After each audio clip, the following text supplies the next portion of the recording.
Hey, Bastich B here for 64K and welcome to another episode of Top 10s. Welcome to 64K, hosted by Bastich B. And welcome back. So on today's episode, we're going to be having a look at my top 10 favorite Commodore 64 horizontal and vertically scrolling shoot 'em ups. The reason why I mention that is this list is not going to contain games that I would consider or at least call the Defender style of shoot 'em up. Those are games like Drop Zone, Defender itself, Iridium is another example. Games that have a set background, you shoot a number of enemies. Once that total is reached, you go to the next level, which is usually the same with just different enemies. Not always the case, but that's the general idea for those games. This is specifically about the arcade style horizontal and vertically scrolling shoot 'em ups. I feel those two genres of shoot 'em ups are just too different to really compare. So maybe in the future I'll do a list on that style of game. And one final note here, this list is including games from the classic Commodore 64 era, so I'm talking 1982 to 1993. It's not including newer games. If you want to see some new C64 shoot 'em ups, some really good ones, check out this video here. It covers Commodore 64 games, some of the best ones from 2011 to 2021. So let's not waste any more time and get on with that countdown.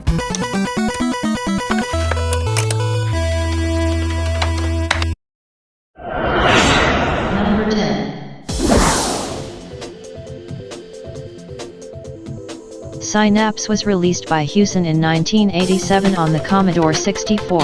And as we just heard, Synapse was released by the powerhouse UK software company at the time, Xout Consultants, who were a major player in the European 8 and 16-bit computer scenes at the time. They started making games in 1981 and closed their doors in 1991, but they are fondly remembered for producing some excellent games, mostly shoot 'em ups, that pushed the hardware of the time to the limit. Games such as Nebulous, Stormlord, Cybernoid 1 and 2, and Iridium were just a few of their gems. But Synapse was wedged almost in the middle of their whole software cycle and is often overlooked due to the popularity of those titles. Synapse is a classic styled horizontal shooter that ticks all the right cliches at the time, but does them all very well. Designed by John Cummings, who worked on many C64 classics such as Firelord, Soldier of Fortune, not to mention doing brilliant work on arcade conversions like Super Off-Road, Rainbow Island, and let's not forget Stunt Car Racer, the game was in good hands. Synapse features 12 levels of relentless action that is going to really push any fan of the genre to the limit, to say the least. Hard is an understatement, but the more you play it, the easier it gets. Well, until you get to the next level, that is. The levels are generally pretty short, with a boss at the end of each of them, but if you die, you go all the way back to the beginning of the level. Yep, it's one of those games.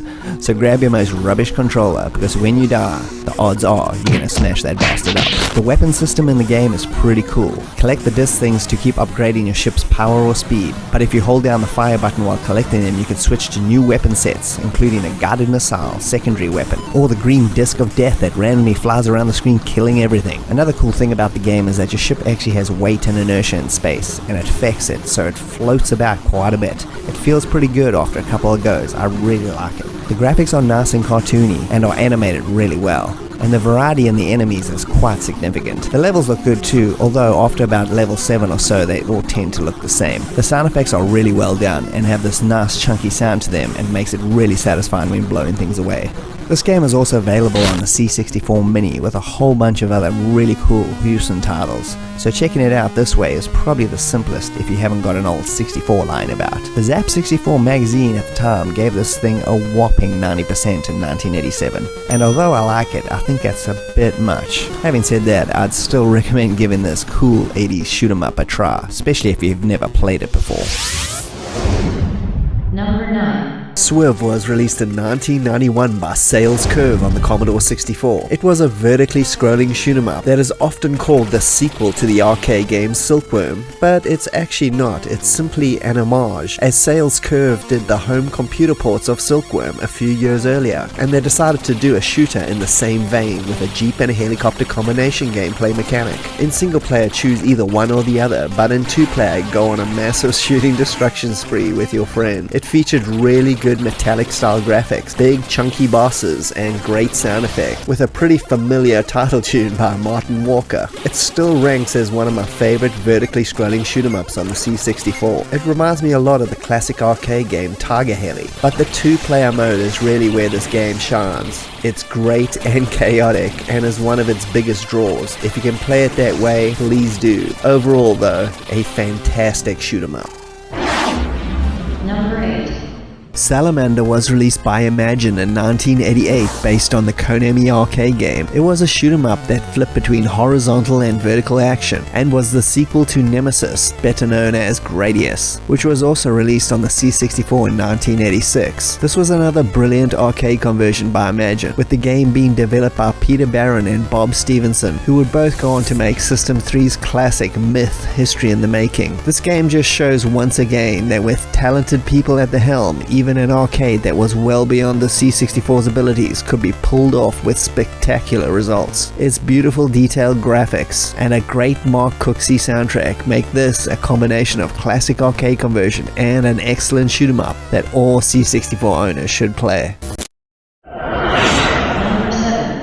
Silkworm was released in 1989 by Sales Curve and published through Virgin Games, and was a conversion of the arcade game of the same name by Tecmo. It's a two-player simultaneous game where one person controls a jeep and the other a helicopter, as you blast everything in a horizontal shoot-em-up action style. It also can be played in single player, either choosing the helicopter or the jeep, but its real charm is definitely in its two-player mode. It has all the goodness of the arcade, with well-defined graphics, all the smart bombs, weapons, and other features all intact, including the bosses, and it feels extremely satisfying blowing stuff up in this game. The music as per C64 style is way better than the arcade original, with a really catchy Barry Leach main title tune. Silkworm is not only a cool shooter, they got rave reviews back in the day across the board for the C64 version at least, but it's a great two-player experience that actually enhances the game tremendously, and if you can play it that way, and you'll be in for a rocking good time. Number 6. Phobia was released in 1989 by Imageworks on the Commodore 64 and was a horizontal shoot-em-up from designer David Bishop and coder and musician Anthony Crowther. This is the same team that gave us the underrated 1988 C64 run-and-gun game Fernandez Must Die. The game kicks off with an amazing title tune that sets the tone for the bizarreness that follows, as the evil Phobos has captured the Galactic Emperor and is holding him on a faraway planet. There is a network of 15 planets in total on your map.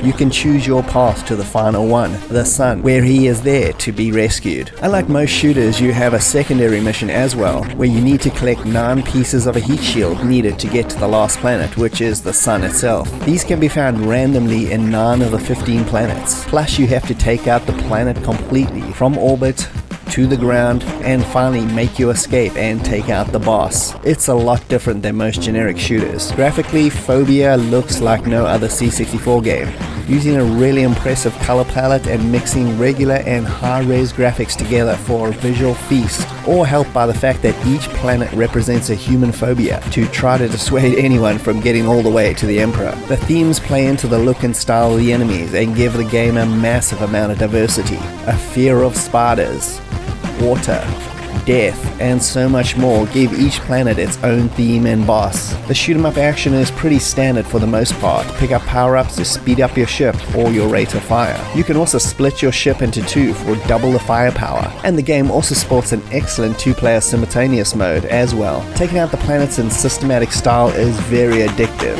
Seeing the beautiful designs of each theme as you slowly make your way towards the Sun is an awesome experience. From Crowther's awesome opening tune, which you would think is actually been playing on an Amiga, to the serious programming chops needed to give this game its multi-layered parallax action. It received praise across the board, from computer and video games as 88% overall to Zap64's 92% final score. It's something completely unique, and an often overlooked 8-bit shooter that deserves its place in the Sun. We interrupt our program to bring you this important message.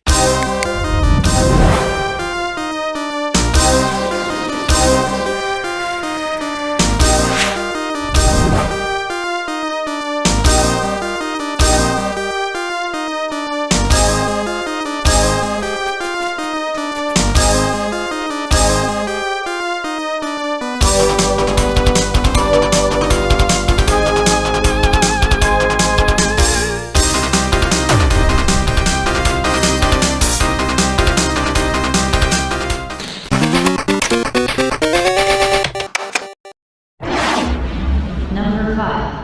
1998's release of R-Type for the C64 by Electric Dreams was an amazing conversion of RM's 1987 arcade shoot-'em-up classic. The game was put together in a matter of weeks by German programming genius Manfred Trenz, and if you want to know the whole story behind it, check out my documentary on the man himself. The C64 really manages to do the look and feel of the arcade justice, and it plays really well, and is just the right amount of challenging without being too annoying like a lot of C64 shooters can be. The arcade brought a lot of innovations to the genre, like the charging mega shot, detachable pod, and the massive boss characters, and all that makes it into this fantastic version. And let's not forget the music by Chris Hulsbeck, which I think is actually better than any of the arcade tunes. There's a lot of good C64 arcade converted shoot-'em-ups like Slapfight, Nemesis, Salamander, and Super Zaxxon, but this for me is just the one I'll always come back to. Xout was released in 1989 by Rainbow Arts on the Commodore 64. Rainbow Arts were formed in 1984 in Gütersloh, Germany. They started primarily making games for the C64 before branching out later into Amiga and PC territory, although their most memorable stuff is definitely on Commodore's 8 and 16-bit machines. A lot of Europe's most talented programmers and musicians also worked there at some point or another, including musician Chris Hulsbeck and programmers Manfred Trenz and Julian Egelbrecht, and those are just a few of the many talents. Xout was a game that was in their wheelhouse, the shoot-'em-up genre, which they had perfected with 88's Catechus and their brilliant C64 conversion of R-Type. Xout was in safe hands. It was a massive 8-level horizontal shooter that took place underwater, which was quite unusual as 90% of shoot-'em-ups were either in space or sky-based affairs. The story has aliens invade Earth from a wormhole under the sea, and they send you, of course, a one-man submarine pilot to wipe them out. On the surface, Xout is your standard shooter with bosses and mid-bosses, charge shot, and secondary weapons, but it's the ship selection and customization of the weapons which is the real treat here. You can buy multiple different subs, and the weapon selection is fantastic. From drones, multi-fire, shields, guided missiles, you name it, Xout has it. And the best part is being able to equip it to any part of your ship, almost changing the way you can actually use them. The combinations and variety is immense and gives the game an added layer of strategy. After each level, you can also stop by here and spend your hard-earned money, and can tailor-make your ship for each new stage, which is where the strategy comes in, and sell old equipment for cash. After the brilliant intro sequence, each level is a well-crafted blast to the finish. The bosses are particularly impressive, and the game does suffer from some sprite flickering here and there when things get hectic, but it's not enough to ruin the gameplay outright. The sound effects are really good, and those Sid tunes by Michael Hendricks are absolute rockers. In fact, the sound effects and music are played simultaneously, which really boosts the atmosphere. The graphics are pure Andreas Escher, the man that gave us Catechus and Turrican 2's visual feasts. It's not in the league of either of those. It sits somewhere in the middle, but the really small designs of the ships and enemies and the variety of the levels, from sea trenches to ice caves and alien hives, is still all pretty impressive overall. Zap 64 back in the May 1990 issue gave the C64 version 82% overall, saying a first-class shoot-'em-up, and it's definitely an 8-bit shooter that doesn't get the recognition it deserves. Number 3.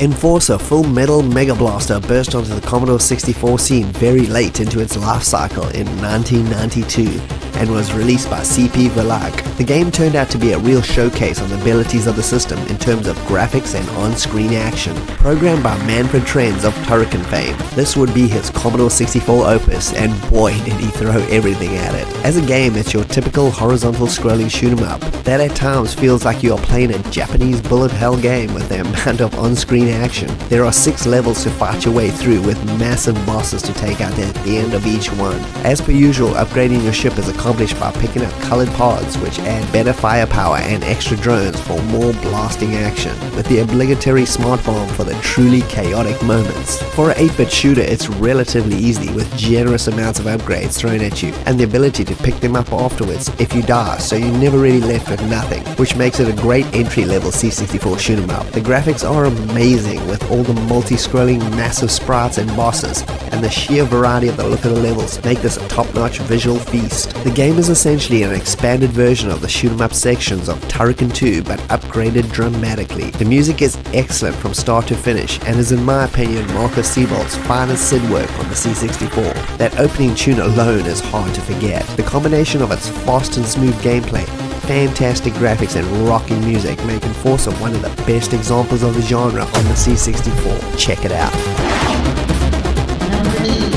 So let's jump back to 1988 for the release of ArmaLite on the Commodore 64. This horizontal scrolling space shoot 'em up was published by Thalamus, who were at the time predominantly a C64 game publisher that was formed as an offshoot to Zap 64 magazine. They had quite a streak from the get-go in the shoot 'em up department, with C64 hits like 1986's Sanxion and 1987's Delta and Hunter's Moon. ArmaLite was developed by Cyberdyne Systems. It was their first and unfortunately last game. The team was made up of John Kemp on system programming, Dan Phillips on main programming duties, Robin Levy on graphics and level design, and Martin Walker on music and sound effects. Walker had previously worked on Hunter's Moon for Thalamus. The game was marketed in magazines as the sequel to 1987's Delta, but in retrospect it bared no resemblance to it in any way, shape or form. In many ways it's a traditional shoot 'em up, but if you look a little bit deeper, it's very unique in almost every way. First off, the beautiful sparse graphics with their shiny metallic look really made the game stand out from other C64 shooters at the time. That deep thumping sound of Martin Walker's title screen music and the excellent unique sound effects immediately drew you into something altogether different. This was also a shooter that was player friendly, which was the opposite of the genre at the time. Dying meant only a small downgrade in weapons, and you didn't have to restart the level from the beginning. It actually gave you a chance to get into the game and enjoy the experience without constantly restarting again and again and again. And here's a quote from graphics and level designer Robin Levy about that. A lot of single load games and even some arcade games had short levels and the player restarting at an arbitrary checkpoint, minus all his weaponry, which is a horrible way of extending a game's lifespan. So with ArmaLite we had the player restart immediately with a limited penalty on his arsenal, which meant that the player never got stuck on a single part of a level but would scrape through to see just a little bit further. It was a great philosophy and one of the big reasons I always came back to the game again and again. It comprised of 8 massive levels with its assortment of mid and end of the level bosses to deal with. It was also 1 or 2 players simultaneously, which was an extremely fun way of playing it with a friend. Playing by yourself though was just as much fun, with its excellent array of weapons and a simple and easy to use drone which hovered around your ship and you could manipulate into any position depending on the action. I played this game for countless hours, always getting a little bit further each time, which is one of its best features. I thought I'd finish this off with a quote from Dan Phillips, lead programmer. "We aimed incredibly hard and played it, minor incremental revisions to the code and level design without any real regard for how long it was taking allowed us to craft the game. So check it out, it's one of the C64's best shooters." So we're just gonna stop this countdown for a few minutes here, one last time, and check out a whole bunch of honorable mentions. These games just missed my top 10 but are still well worth checking out.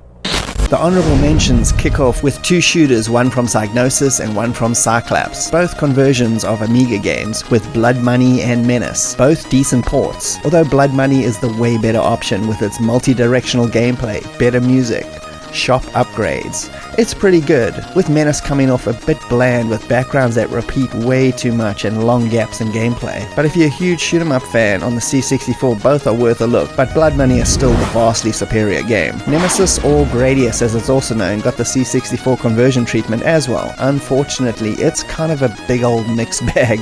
Gameplay is pretty good and on point, but the graphics are just not up to par, with tons of slowdowns, sprite flickering, and just plain old chunkiness, and only a couple of the arcade's music tracks as well. It's just not good enough for a C64 conversion. We know the system is way more capable than this, as seen with Imagine's Salamander conversion. And the last 2 arcade ports here are Saint Dragon by Sales Curve, who did the excellent Silkworm and Swerve we looked at earlier, and Mr. Heli converted by Firebird, who did the excellent Bubble Bobble conversion. version. Both of these are real top-notch ports that are well worth your time. They both capture the look, gameplay, and style of their arcade counterparts, and are great examples of what the C64 is capable of in competent hands. System 3 also had a stab at the shoot-'em-up genre in the late 80s with Dominator, a real mixed bag of a game, with impressive visuals and excellent music by Matt Gray. Multiple horizontal and vertical levels, but gameplay is just really annoying and frustrating. It's good, but with more refinement it could have really been a classic. Fire Track by Electric Dreams is a fast-paced, weirdly colored game that is pretty repetitive and average, but I've always found it really highly addictive regardless. The action is very satisfying, and I think it's still worth checking out. And finally, two games that are good but ruined by insane difficulty levels are Delta and I.O.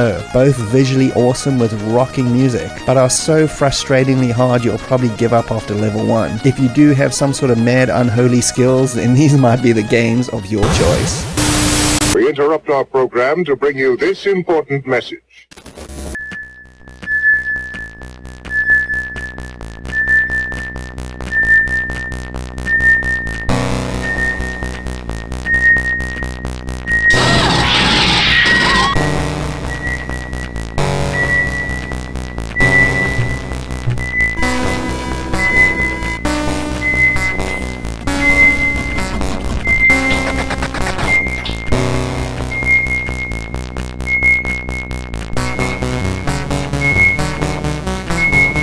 Survivor of the Nostromo. It's here! Come on! Come on! Get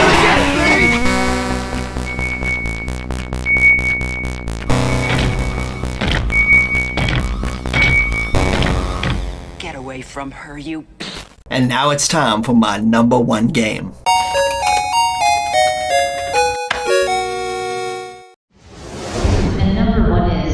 Catechus, which is a horizontal scrolling shoot-'em-up that came out in 1988 on the Commodore 64 and released by Rainbow Arts. This game also goes by the name of Denaris, due to a legal matter involving the game being too reminiscent of the arcade game R-Type. Rainbow Arts was sued and they had to change assets and the name of the game. As a fan of scrolling shoot-'em-ups on the C64, I'd go as far as to say that this is my number 1, eclipsing even the almighty ArmaLite and R-Type on the 64, who Rainbow Arts actually ghost programmed themselves. 12 levels of shoot-'em-up action await. The variety of the levels themselves is fantastic. The asteroid fields, inside the alien ship, inside the giant computer, etc, etc. The graphics are exceptional and a real feat for the system. As with all these types of games, you collect power-ups that have a variety of weapons and speed-ups for your ship. You also have a mini drone pod that is attached to the front of your craft that you can shoot off at will, and it goes around randomly blowing stuff up. It can attach to either the front or the back of your ship, and depending on the situation, this is pretty vital. You also have a classic power-up beam that is charged up and shoots a powerful shot that is great for dispatching of bosses. Another feature that makes this title stand out above the rest is the excellent 2-player mode, where one person is the ship who is vulnerable, and the other is the immortal drone.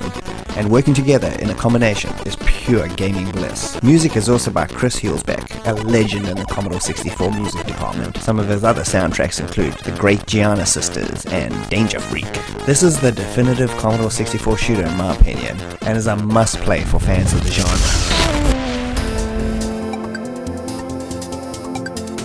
And that's it. I hope you enjoyed the show. Don't forget to also check out all those honorable mentions. There's some real little gems in there as well. Thanks for joining me, Bastich B, at 64K. I hope you had a good time. And if you can please like and subscribe, they'll be greatly appreciated. And I'll see you next time. Cheers.